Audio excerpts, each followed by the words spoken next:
Welcome, everyone. This is From Beyond The Paign, an Illinois basketball podcast. I'm Cody. You can follow me on Twitter, Instagram, TikTok at Cody_CHGO.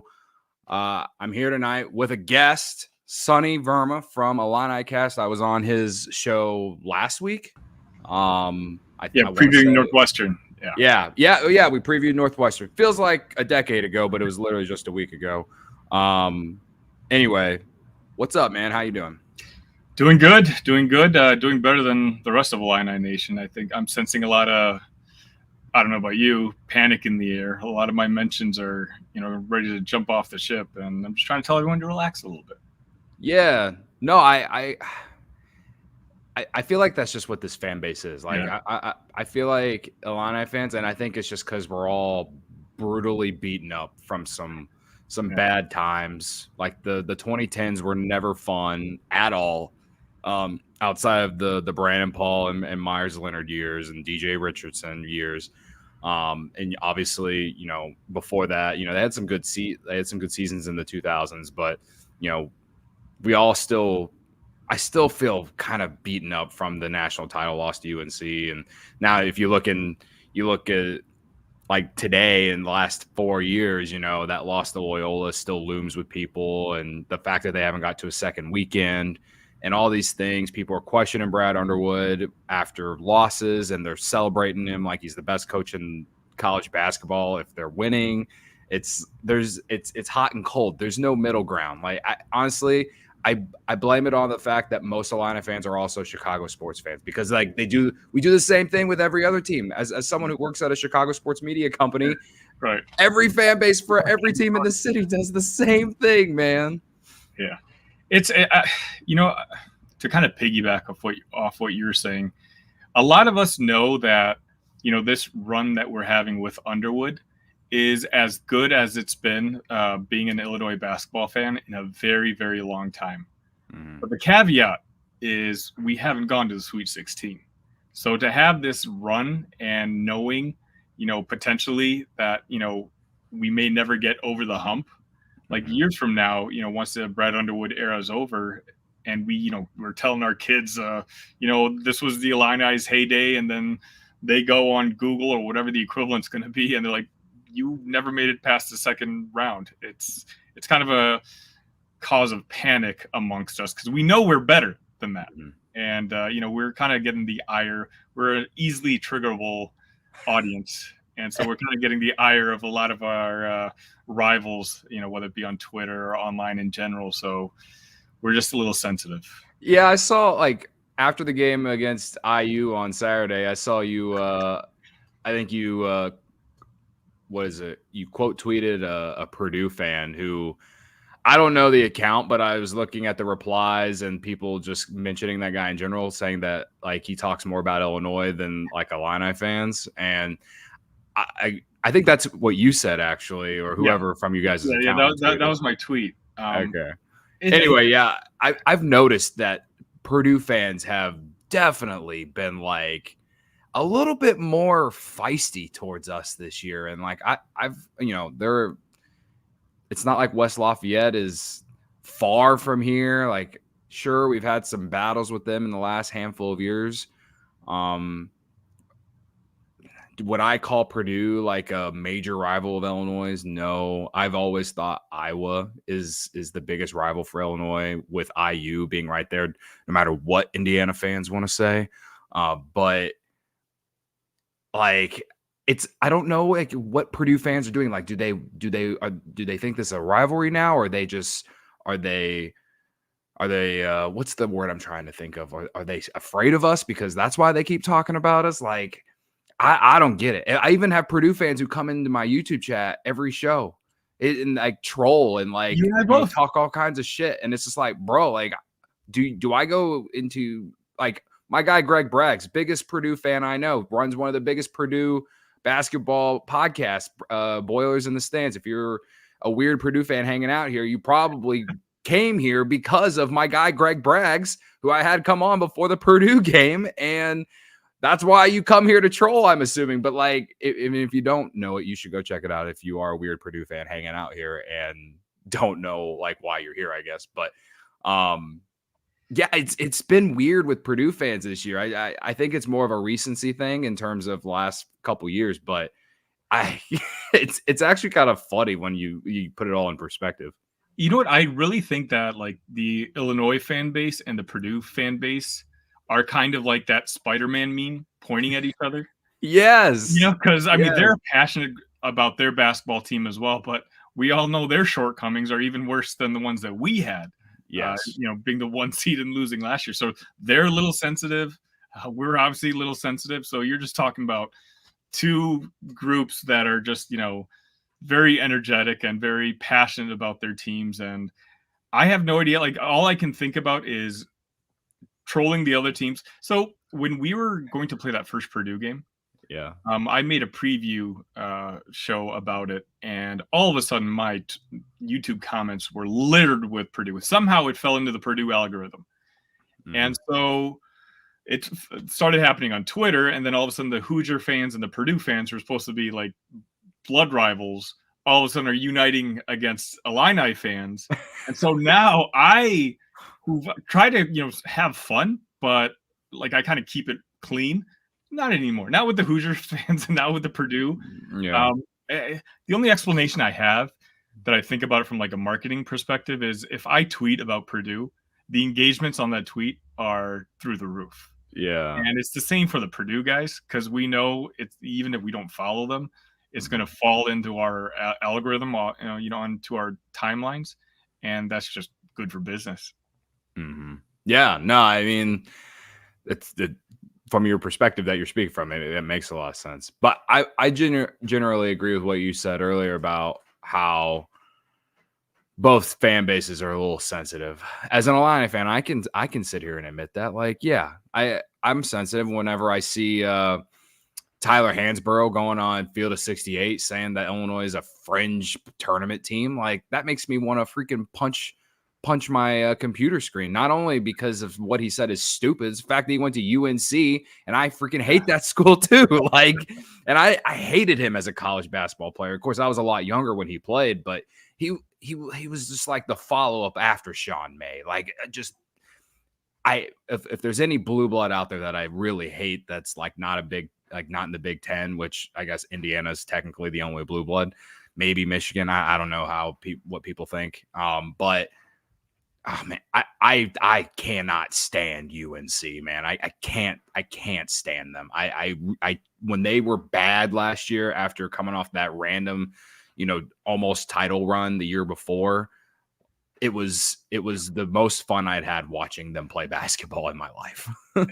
But another thing you'll notice though, like all these national guys, whether it's Field of 68, Sleepers, all these guys are covering like 300 plus teams, right? They're supposed to be covering national, college basketball all over the country. Yeah. Take a look at the titles of all their shows. It involves Illini something, Illinois something. Because why?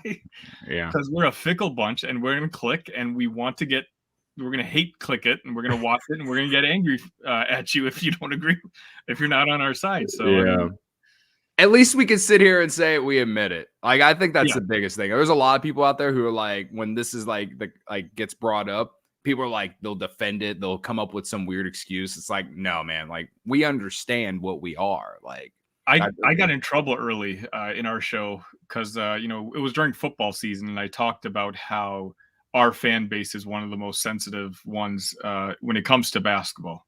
Mm-hmm. And for some reason, like, people just didn't like the finger pointed at them, and they're just like, "What are you talking about, fake Illini fan?" It's like, nah, guys. I mean, let's look in the mirror here.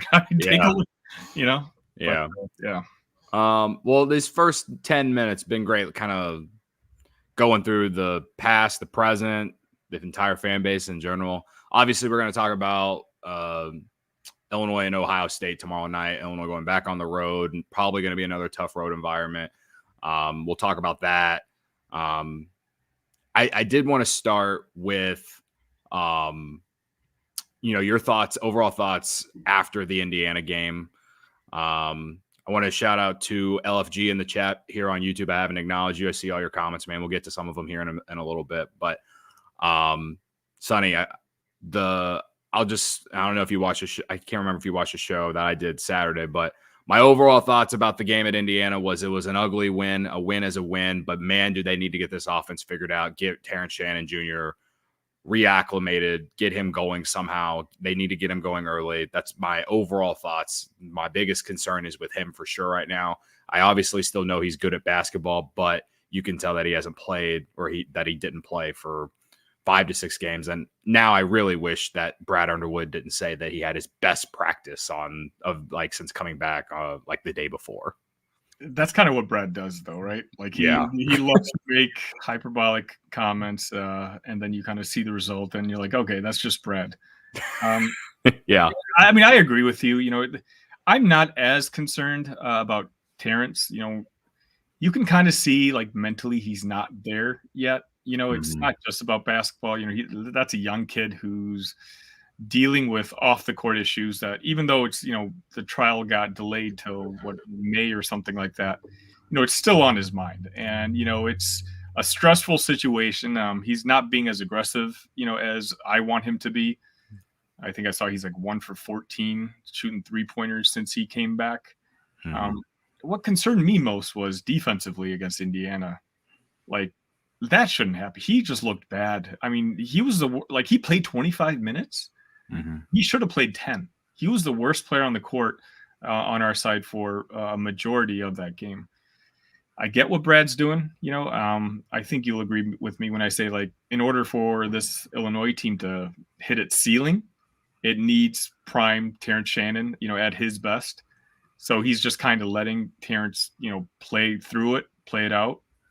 But yeah, we got to get that guy's confidence back at this point, because the game on Saturday should have been a better win than it ended up being. Indiana's just not a very good basketball team. Yeah. I mean, God, I sat here the day before and was like, took everything that Brad said about TSJ and was like, okay, TSJ is going to give us a good game on Saturday. I sat on here in front of a microphone and said it, and then he went out there and played like that. I do agree that the defense, I mean, him overall for sure, just not great. He did let some of the guys that he guard get to the basket a little too easy. There were times it felt like he was being a little lazy defensively as well, in my opinion. I don't know, man. Like, I agree with you when you mentioned the mental part. And I mean, not many people can be able to relate to the situation that he's going through. And, as I've said on this show, as I talked about with you guys on your show, his situation, I lean that he's innocent in this, and I'm looking at it as he's innocent until proven guilty. And, I got a chance to meet someone that's at the Northwestern game that's friends with his family and kind of get a little bit understanding of what his family's like, what they're all going through, which means that tells me that he's probably going through the same type of thing. And, after the game against Rutgers, I said 5 games. I'll give you 5 games to like go get through the rust, get through all of the adversity of what you're going to have to deal with on the road, all the noise from the outside of just people talking in general. So he's got 2 more games now that I'm going to be a little lenient on. But if he plays like he did against Indiana on the road at Ohio State, I don't think Illinois is going to win. Yeah. I mean, I think during your preview show for the Indiana game, I was in the comments section and I said that we needed to win by 10 plus. Otherwise, I'm concerned. Yeah. And honestly, I'm concerned. Not as much about the Terrence situation. I'm kind of hoping that, eventually, he's going to find the groove again. He's going to go off for 25 points, hopefully tomorrow, and he'll just kind of get in the groove again. But for me, it's just, I'm also kind of getting worried with, we're not the same defensive team that we've been once it turned January. Like we were a very solid defensive team in the beginning half of the season. January's hit, all the bigs are scoring all at will against us. And, offensively, I'm still not worried. We played great against Northwestern. We just couldn't get any stops. And you missed 20 layups. Which we did again against Indiana. Yeah. We can't keep doing that. We certainly can't do that on the road tomorrow. Right. If we're missing bunnies, if we're missing free throws, those are going to be really valuable points. Mm-hmm. So, I mean, that's what I'm going to be watching pretty closely tomorrow. We got to fix that, and this switch defense, Brad, keeps playing, again, thinking long term in March.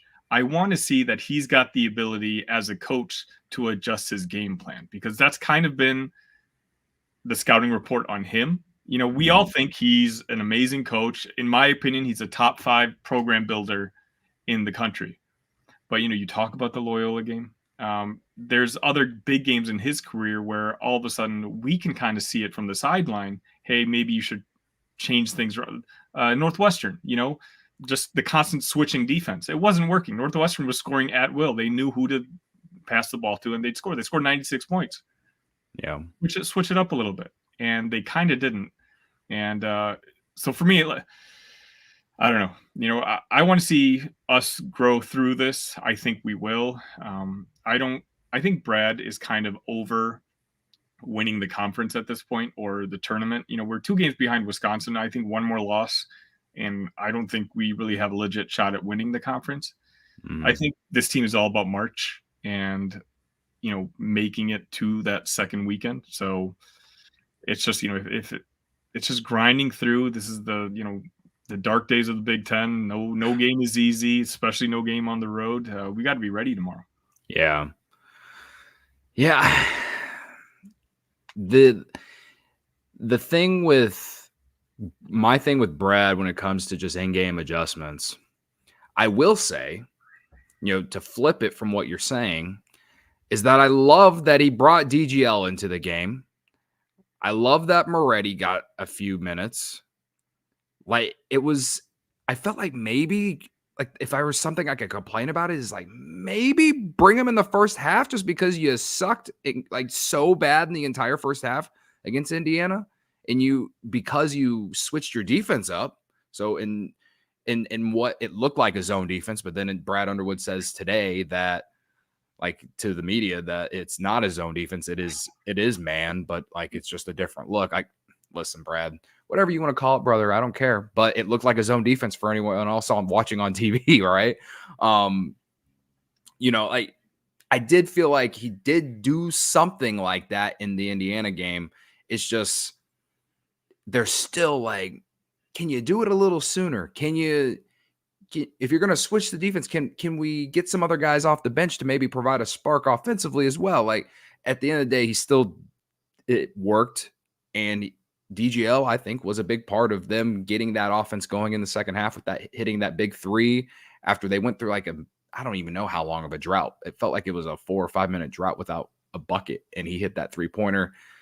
Again, he didn't play a lot of minutes. It didn't make a big major impact, but the fact that he put him out there in a game that was close, to me, it's like, okay, Brad, like, pay attention to this. Like, can we see more? Because I just think that he can make a big impact on this team. I'm not asking you to play him 20, 30 minutes. I'm asking you to play him like 10. And who knows, if he plays well enough, maybe he can earn more. But I'm asking for just some time. Give him a leash. You know what I mean? And so I'm hoping that if there's any like positive thing to take away from the Indiana game, is the fact that he went a little bit deeper off the bench, and some guys got some meaningful minutes, and a few of them made a good impact. Obviously, Luke Goody made a huge impact in that game, but I thought DGL getting in was huge in terms of not only his confidence, but maybe a sign of, maybe Brad will give him, some more chances down the road here. Yeah, I like that he played DGL, but like, again, on the other side, it's like, why isn't Shannon playing in the second halves anymore? Yeah. It's like Shannon does so many things that a winning basketball team needs. And like, he's just, he's playing like 15, 20 minutes now that TSJ is back. And again, I understand that we want to get TSJ back to being what he was before his absence, but Shannon is the guy we need too. Shannon is super physical. The opposition hates playing against him because it's, he attacks the rim, he grabs offensive rebounds, all plays that, a winning basketball team needs. And, I'd love to see him more in the second half. I know you talked about that zone defense that, they implemented at the end of the first half, and that's when we made a run. Yeah. We made an adjustment, and all of a sudden, we had the lead, and then we just never went back to it. And all of a sudden we're down 7 in the second half. Mm-hmm. So I don't know. I'm puzzled. I'm a big Brad guy. I'm Team Underwood. Even though I got in trouble again for saying he didn't have a very good week. But yeah, I remember seeing that tweet. But he didn't have a very good week. He didn't. Yeah. I don't know. I think people need to understand that you can be a guy for whoever. I'm a big Brad guy. I will always be a big Io guy. I mean, I don't know if you saw my tweet today. I quote tweeted from CHGO Sports because my guy Will Gottlieb wrote a great article about Io and his quote unquote breakout year for the Bulls this year. I quote tweeted and was like, "Yeah, Luka Garza's played 69 career NBA games, Love it. And I still haven't forgot that the national media and everyone thought that Luka Garza was the clear front runner to win National Player of the Year, and that he was doing everything better than Ayo Dosunmu ever did in his last year at Illinois." And it's like, Ayo Dosunmu was the best point guard in the country in that season. They were the number 1 seed in the NCAA tournament for a reason, and I just felt like he deserved more recognition for that award than Luka Garza, in my opinion. And he's only proved that even further in the NBA. So, that's a whole nother thing. But the point of what you're saying is like, yeah, I can be a big Brad or even Io guy, whatever. But obviously, like, Io's had ups and downs in the NBA, and I've recognized that. And Brad, as much as I love him, dude, you got to get us to a second weekend, man. It's been almost 20 years. You got to be able to make in-game adjustments. You got to be able to, play some young guys that, might be thinking about transferring out because they're not playing like Brandon Posminski did, So I think the whole thing with DGL and like people afraid about them not playing guys has everything to do with Brandon Posminski transferring and then going on to Santa Clara being incredible and being a first-round pick. You know what I mean? Yeah, no, I agree, but I also think Brad played the hell out of Adam Miller, started him as a freshman. That's true. Averaged 20 minutes a game. Jaden Epps played 20-plus minutes last year. He was supposed to be one of Brad's guys, and they still transferred out. I just think it's one of those where Brad may have overplayed a couple of guys in the past and kind of been burned by it. So now he's kind of just focused his mindset on this year and this year only. He's not trying to appease anyone anymore. I think he was true. Like, I don't think he was upset. Let me rephrase this. Even if Jaden Epps wanted to come back, I think Brad would have been like, you should probably go find another opportunity somewhere else. But the vibes I got was that he was actually pretty upset that RJ Melendez left because he stuck with RJ. RJ struggled mightily last year. He couldn't buy a bucket, but every post game, Brad would just talk him up and talk about how, RJ will rebound and he'll, get back to it and he's vital to the team. And then at the end of the season, RJ's circle plants a couple ideas in his head, and now he's scoring 35 points for Georgia the other day. Yeah. So I it's one of those where, like, I do want to play DGL and I get it. And I think especially for our team that we just don't have much of a rotation. We're talking about 6-7 guys. He can be that spark plug. Hopefully now that Hansberry's healthy, we can use him some minutes because, Hawkins is not a 5. Yeah. He's getting destroyed down there. And so even if it's for 5 minutes to throw in a big guy just to give, Coleman a break, because we know Danger's not doing it on defense. Yeah. I don't know. Underwood's got a lot of things on his plate, but, again, we're all watching him. We all cheer for him. And again, he's putting us through an era of Illini basketball our generation really hasn't seen before. And at least sustained success in the Big Ten. Yeah. But there's a huge hurdle that he needs to climb. And we're like the same way we expect players to get better every single year. We think the same of our coach. Like, we want to see him improve on that. Yeah. The game plans and adjustments mid-game too. Yeah. Well, I do think in some aspects this whole thing with Terrence on the whole thing with Terrence, like it's providing a new experience for Brad as well in terms of like how to keep a locker room together and how to play guys and how to, galvanize a group. So at least that's what I want to believe. I have no proof of this, but that's what I want to believe. And so he's going through a new experience.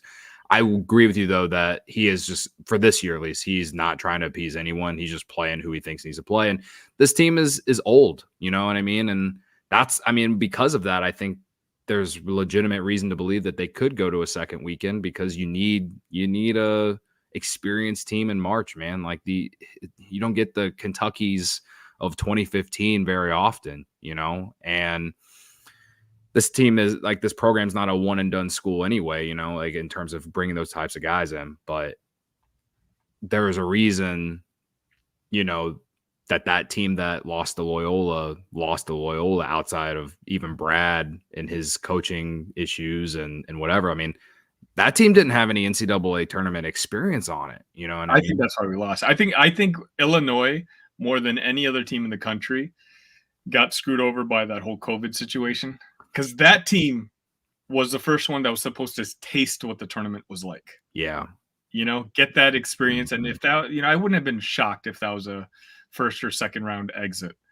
And then coming back the following year, I would have been more confident with that experience under their belt that that Illinois team, could have gone further. But yeah, as you just said, they had zero experience at that point. Yeah. And I think I love how we're just kind of talking about so many different things, but related to that, I also wonder if Iowa would have came back for that last year if they would have gone and played in the tournament. So you can look at it one of two ways, right? But anyway, with all this said, how do you feel about going to Ohio State tomorrow? Obviously you already said you're a little concerned, just based off the last game. I too am concerned, but I think I said at the end of last show that I'm cautiously optimistic that, they will play a better brand of basketball at Ohio State. Ohio State's struggling. They've struggled in Big Ten play. They just got murdered by Northwestern the other day. I feel like it almost would be an even worse loss if Illinois goes to Ohio State and loses, like worse than if they would have lost to Indiana on Saturday. Ohio State's bad. I completely agree. And, their coach is on a burning hot seat. I was on a national show yesterday called Big Ten Huddle, and one of the guests was a Ohio State guy, and he was just talking about how, they're already planning ahead to figure out who their next head coach is going to be. So, there's a lot on Chris Holtman's mind. For me, as I lead it off the show talking about, I'm concerned. It's a road game. I know Columbus isn't that hard to play at, but Ohio State won their last home game. We're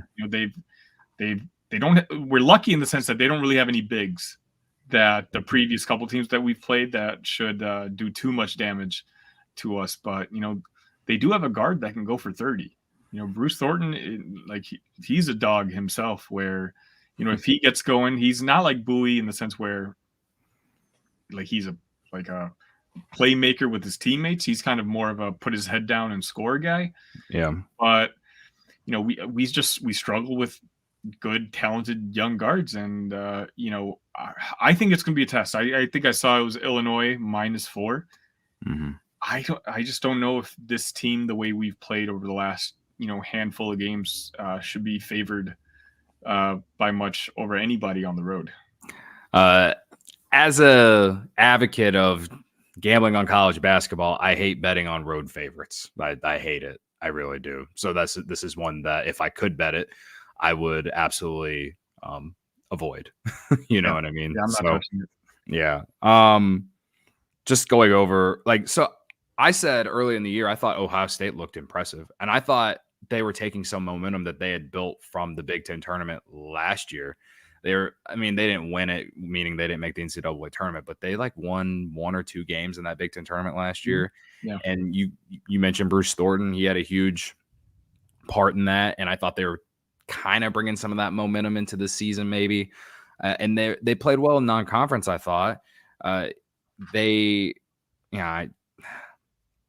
When I look at their non-conference schedule, at least, they beat Alabama, they beat West Virginia, which conference-wise I think is a good conference. They beat UCLA, which at the time I didn't realize they're going to be as bad as they were. But anyway, but to bring it around, like in Big Ten play, they've just been bad, man. Like they beat Rutgers by 4. Rutgers is bad, right? They lost to IU. They lost at home to Wisconsin, which probably is not a bad loss because Wisconsin is as good as they are. But the fact at that point in the year, it was like they're kind of like they seem like something. But with how bad they've been playing now, it's only continued. They lost by 11 at home to Wisconsin. They went to Michigan and lost to Michigan. So they lost to IU. They lost to Michigan. They beat Penn State. That's the last win they have. And which was at home. Yeah, which was at home. Yeah. And then they lost to Nebraska on the road, and then they lost to Northwestern by 30 on Saturday. And now Illinois comes to town. And dude, I just think they're reeling right now. Like I feel like they're playing worse than even IU in some ways. But I think that Ohio State has more talent than them. Like you didn't mention Jamison Battle, who I think is one of the better 3-point shooters in the Big Ten. And he's been pretty good for them. Him and Bruce Thornton, I think that's better than what Indiana's throwing out there at all. You know what I mean? Like, I'm with you in the fact that like this could be a maybe a get right game for them in some aspects. Like if they have any hopes of making the NCAA tournament, if they win this game at home, that kind of reels them back into some of that hope. And with Illinois being who Illinois is, like it makes sense that they might think that's what they'll be talking themselves into going into this game. But man, I just think it'd be a worse loss for sure than losing to IU. And with how they played against IU, it's like, man, they better come out with a better effort on the road. And it's going to be tough with, what Illinois is going to have to deal with on the road the rest of the year. Well, I mean, yeah, I don't know if you remember what we talked about on my show last week. Like, as you just mentioned, Ohio State with the victory here, a lot of the Big Ten doesn't have a lot of quad one, wins left on their schedule. Yeah. So we're going to be getting the best effort of every team remaining at this point. And, I know you're talking about, Ohio State being bad, but, I just jumped back. Indiana's bad. And we had them at home, and we were down 7 points in the second half. Yeah. I don't know if we can do that, if we can make that turnaround, if we can come back down 7 in the, in Columbus. That's playing on the road is a completely different beast. So, for me, it's just I know you talk about get right game, but I think this has to be a get right game for us. We need to kind of get to the point, again, our only road game that we've had with Shannon, we've lost, and I think I mentioned it to you before that if we were to lose to Northwestern, our first road game with Shannon, I would all of a sudden, that thought would be lingering at the back of my mind. Like, okay, Shannon's going to be harassed by every student group for the remainder of the schedule. Yeah. And is this going to be a cause of concern? Like, is the atmosphere going to bother, not just him, but the team overall?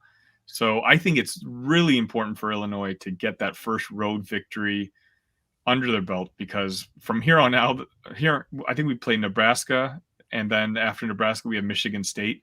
Those road venues are just going to get a lot harder. And, Ohio State, again, it's a team that's not good, but Indiana wasn't good. So, and right now, let's be honest, like we're playing okay. We're not playing like great basketball ourselves. Yeah. Yeah, this is one of those, like, I think this game is one of those where if Illinois wins and they win in convincing fashion and we have a lot to be happy about, it's one of those where we step back, breathe a little bit, and we're like, remember, Brad is also a good coach no matter how much that we want to complain about him sometimes. And I think he'll have them prepared for this game. And they know that they need to play better than they did against Indiana on the road against Ohio State. So It's definitely, again, for me, it's definitely wait and see. And like I said, they have 2 more games for me to be a little bit lenient on them and how they're using Shannon and how they're playing with Shannon, because I think it's gonna take a while for him to get back to any form that he was before the suspension. But it's just a tall task here. That's why that loss to Northwestern hurts, man. Because like they did everything right in that game against Northwestern. They just didn't make layups. If they make half those layups, man, like they win that game easy. Easy. It's not even like a question. Like, like outside of their defense that just wasn't good in that game, they still had so many easy buckets that they just threw away. You know what I mean? And I think that's key, especially on the road. They got to make those easy layup opportunities that they get, and they got to do that. The defense, they can't let someone dominate them in the paint like they did against Indiana, where they got destroyed in the paint. Like it was like they shouldn't have been destroyed in the paint. They were lucky that they didn't make any threes. So it kind of, I guess, coincided with itself, like kind of canceled each other out, but Ohio State's a better shooting team than Indiana. And so if you let someone dominate you down low somehow again, or if you let guards get going downhill and penetrate, be able to either kick it out for open threes or get easy layups, and your offense is playing like it is the last game, they're gonna blow out Illinois. If that's like the worst possibility, in my opinion, right? Like if those two things would be bad. That would be bad, and we'd be like, the sirens are on. Yeah, the sirens definitely on. So yeah, like, but I Ohio State is not good. They're not good, and I think Illinois rolls tomorrow night in Columbus. I'm not as confident as you. I think it's going to be another close game till the end. I'm hoping,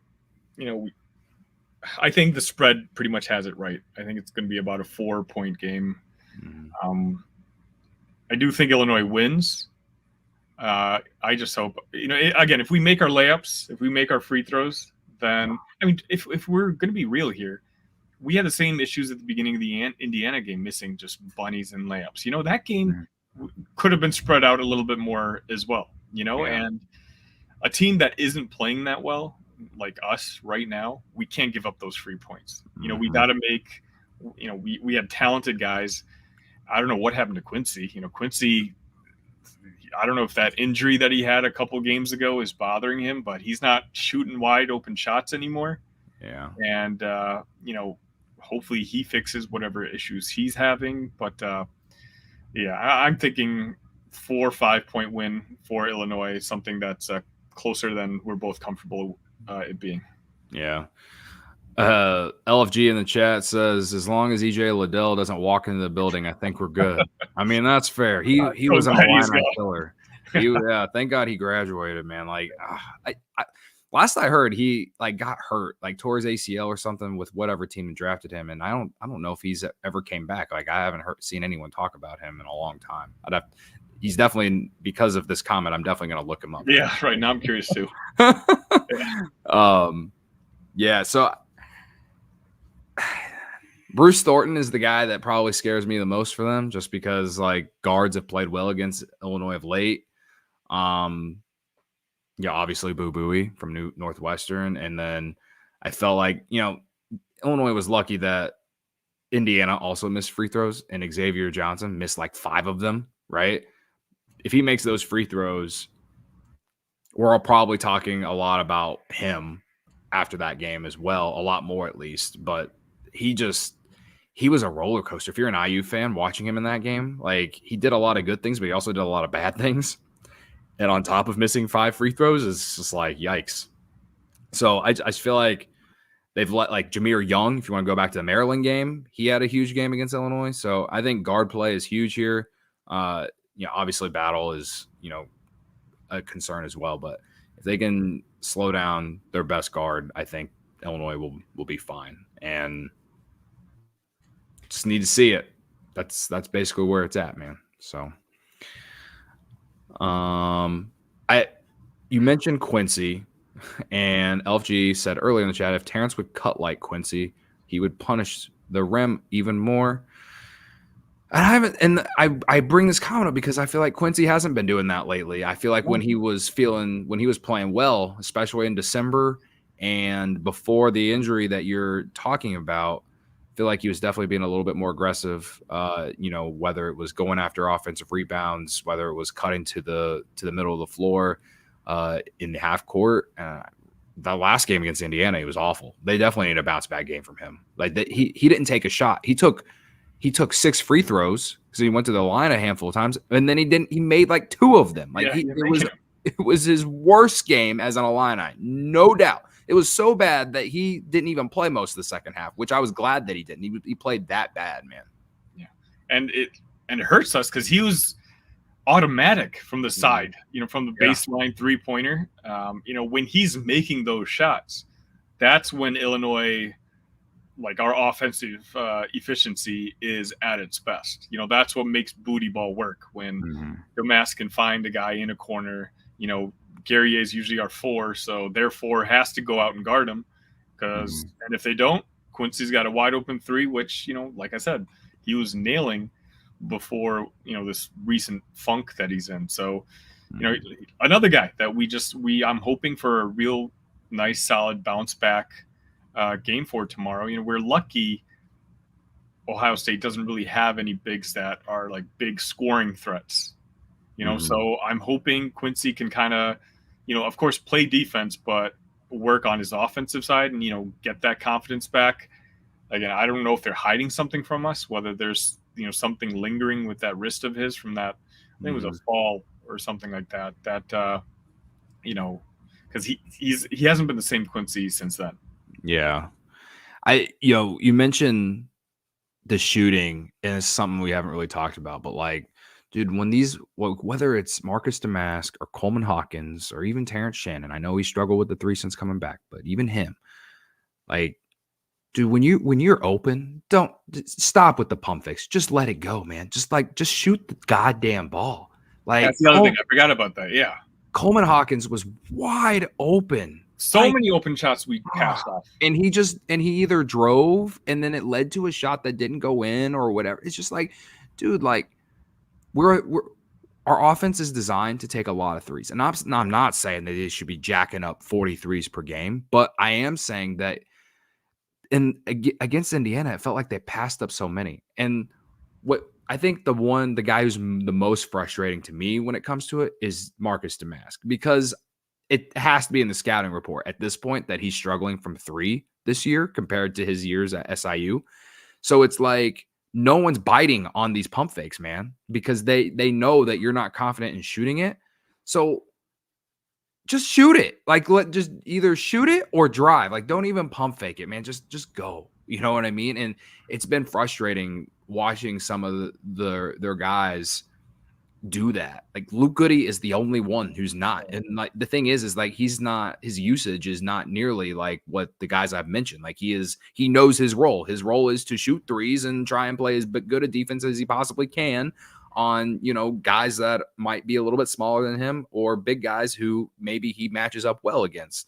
And that to me, that's basically it. Like, even Brad Underwood said in post game after that game that like one of the reporters could drive he drives as well to the hoop as one of the reporters he was talking to or whatever, like, that asked him, right? Like, we know that he's not some crazy athlete. He is a 3-point shooter from Indiana, like every other basketball player, Yeah. It's nice though. I'm glad Luke Goody had a good game on Saturday though. Just him being an Indiana boy and not having received a scholarship offer from Indiana, and then Indiana the entire game not making 1 3-pointer, and here's Luke Goody launching them and having to go through the net. So that must have been a good feeling for the Goody family. I think he said his younger brother is a student at IU. Oh, really?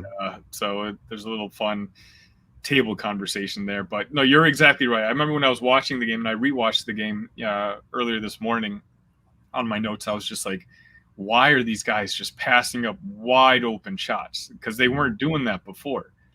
And, you kind of referenced it earlier, about our defense against bigs. I do. I don't have anything this is based on, but in my opinion, I think what Brad is doing is he's kind of playing an analytics game. Mm-hmm.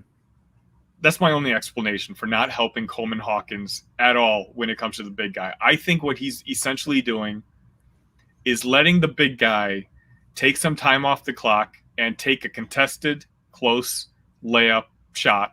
The entire team will crash the defensive boards because we're very good at size and good rebounding team. Grab the boards, and then we rush to the other end of the court and we launch a three. So for the most part, if we trade threes for twos, I'm not very good at math, but I think that means that, we usually come off on the better end there. So, but that doesn't work if we don't shoot the threes that are given to us. Yeah. So, that's another, difference between this team now than the one that was playing 3 weeks ago. Right. Yeah. I feel like the only time that they have helped Coleman Hawkins against a 5 player this year has been against Zach Edey. Right. And that's it. Like, that's why Julian Reese had that huge game when they played Maryland. Mm-hmm. And I do feel like in the second half against IU, they did try to bring a little bit of help for him. And he only had 7 in the second half. Yeah, but he was also in foul trouble too. Yeah. So right, yeah. that played a big part, and he fouled out with like 3 minutes to go in the game. I genuinely, when that happened, I was like, thank God, because I did not, at that point, I was like really nervous that they were going to lose that game. Right.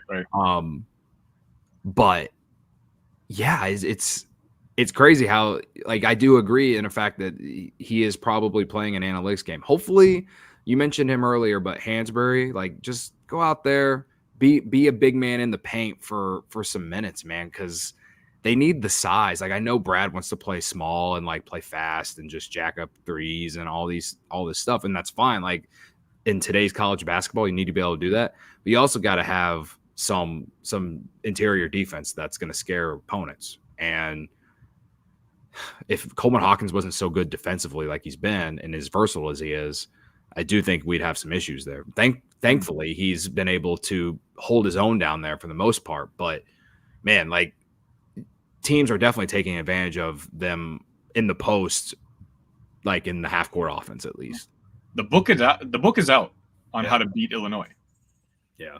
Again, we're not the same defensive team we were, in non-conference and, essentially before January hit. So, I feel bad for Coleman because, he's an amazing defender, and, I've been hyping him up to be, Big Ten Defensive Player of the Year. But again, on the show I was on yesterday, despite me saying that, they're like, you can't be Defensive Player of the Year and then on the same side say the guy you're guarding is, the opposing big is going for a career night every single night. And, it's hard to argue that to a guy who's not watching Illinois. I mean, it's tough for him because obviously he's not a 5. He doesn't have the body for it. He's a stretch 4. He's going to be a 4 in the NBA. So putting him up against guys who are, 30 pounds heavier than him, it's a tough task for him to handle solo. I feel like he's done an admirable job. Yeah. Considering the fact that he's getting no help. So considering the situation, yeah. It's tough. And again, we're just lucky that Ohio State, I mean, if one of Ohio State's guys goes for even 15 tomorrow, then, I think we're in trouble because I was looking at their stats this year and they're just not a scoring duo. Yeah. Okay. Well, usually before I get out of here, I always like pick a player who I think is going to have the best game for the night, the next day. So I'll go with Quincy Guerrier because I think he's going to bounce back big tomorrow. I'll go with him to lead Illinois in scoring. That's my pick. Who you got? Am I allowed to pick this being Shannon's breakout game? Well, considering I said that it was last time and then it didn't happen, I shouldn't, but I can allow it because you're a guest and I should be able to you should be able to basically do whatever you want. Even if I can't pick him, I think I'll say this is going to be one of those Coleman Hawkins stat padding games. Okay. Where he comes close to a triple double with 6 steals and something like that. Sure. I'm hoping it's going to be a get right game for him because Ohio State's bigs are going to have to chase him around on the defensive side. Fair. No, I don't hate it. He's been. I feel bad for all my slander that I had for him early in the year. Early in the year, I it's not that it was slander. It was more of just like, have you improved from last year, bro? But also, like, I know he was injured and he didn't play, and like, you can tell it was because of injury, though. Yeah, now, the way he's kind of rebounded. Since second half against Rutgers, I felt like he's just been a stud, man. He's definitely improving his draft stock to me this year. So. Agreed. Yeah. Well, before we get out here, we do have one question from someone that hasn't been in the chat. Mac, he asked, do you think any of the Illinois assistant coaches would look at the DePaul job? And I think on a show or two before, like after that DePaul news came out, I thought maybe Tim Anderson might be interested in that. I mean, he coached there before, right? That's where we got him from. I just don't know if he's got enough. Mm-hmm. I don't know if he's ready for responsibilities to be a head coach. Right. Yeah. I mean, the dream for me, and I know this won't happen, but the dream for me is that D Brown finally gets to D1 and leaves Roosevelt and goes to DePaul.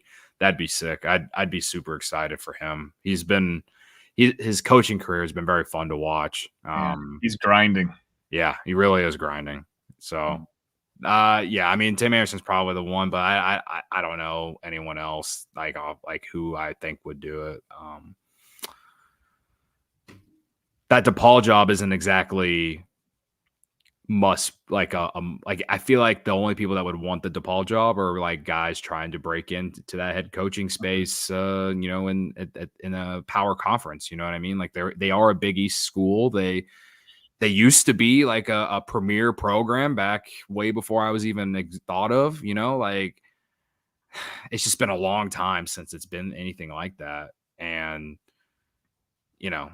whoever comes in there, they're going to have to do an even better job than what Brad Underwood's done at Illinois, I think. Because I don't think Illinois has even been even at Illinois' worst was not as bad as what DePaul's been for virtually my entire life. Yeah, no, they may be in Chicago, but they get zero attention and zero traction out here. The name I've been hearing, which just makes way too much sense to me, that I know DePaul won't do it, is like Will Wade. He had those issues down at LSU, so he had to let go. But he's doing a pretty decent job. He's going to recruit the hell out of that roster. He might be looking to, again, it's not a great job, but as you said, it's a Big East job. Yeah. That makes a lot of sense to me. Yeah. At the end of the day, I think if DePaul really wants to turn things around, they just need to pull out the pocketbook and just get a big name. They really do. And maybe he is that guy. I don't, but like, if it's not him, someone like, can you lure Porter Moser back to Chicago from Oklahoma? You know what I mean? Like, can you lure him back? It would give me PTSD, but like, he'd be a huge get. He'd be a huge get for them. And then, absolutely. Oh, I just know that Illinois and DePaul will meet up at some point, and it will just be pain again. But like, he's someone that like I've thought of, in this scenario as well. But I don't know if he would even think about leaving Oklahoma. Like, he's in a pretty good situation there. They're a pretty good program now with him there. Like, why leave? Yeah, no, I mean, and go to a DePaul and have to basically rebuild again. Like, he just rebuilt Oklahoma, Yeah, and this is a lot worse situation. There's a lot less money at DePaul and off-campus stadium. I don't know. That's tough. Yeah. Okay. Well, thanks to everyone in the YouTube chat. And if you're watching on Twitter, I had that link there. Come hit the like button on the YouTube stream. I'd appreciate it. If you're new, hit the subscribe button. Sonny, thanks for hanging out, man. It's been fun. Yeah, Cody, anytime. Your viewers, if you don't have enough Illini content to view, you can find me at Illinicast. I'm talking Illini football and basketball every week as well. Awesome. Yeah, go give Illinicast a follow, because I'm never going to talk about Illinois football. Like, I'm an Illinois basketball like fanatic, and that's really about it. Like, I don't follow anything related to Illinois football, like recruiting. I go into college football season every year hoping that Illinois somehow, some way wins 7 games. And then when it doesn't happen, I'm like, when it's not going to happen, I'm definitely faded out by the 3rd or 4th game. Just being honest with y'all. Yeah, no, yeah, I don't blame you. And trust me, you're not the only one. Our viewership is a lot more for basketball games than it is football. I did want to mention to any of you guys watching that I'm trying something different tomorrow for this Ohio State game. Immediately at the conclusion of the game, I'm going to come on. So if you subscribe to Illinicast, you'll have a notification on, and I'm going to be taking calls. Oh, so, yeah. Whether you're on Twitter or, you're seeing this on YouTube, I'll provide you a link, and, we can talk about the good things that we saw, the bad things that we saw. I'm going to try something a little bit different. So, nice. Yeah, we'll see how that goes. In that case, have 2 screens up, and you can have us both up, and you really will be like getting Illini content on steroids. That's what it's all about. Yeah.